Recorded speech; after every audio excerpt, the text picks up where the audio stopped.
In this lecture, I'm just going to share that how we will define load case or load type for our model. So if you need different types of load and how we'll do that, I'm just going to share that.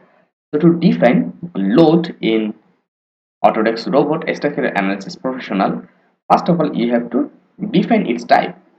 For that, go here load, and from here load types, and if you just come here, then you'll see the number. So number 1 and level.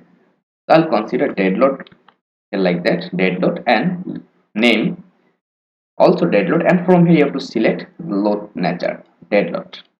Okay, so after that change that in dead load, then also change it in dead load, and simply click here add.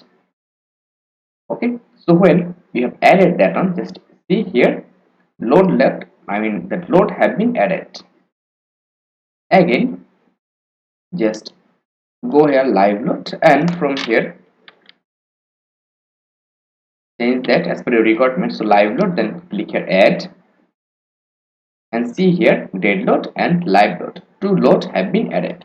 This is dead load and this is live load. Okay, so after that simply click here, and if you need another types of wind load, snow load, okay, so you can simply add it like that. So after that close it, and if you come here in drop down list, you will see about that load. Just see here different types of load are available, and in order when we will go for project design, then I'll show for it. So thank you very much. Stay connected till next video.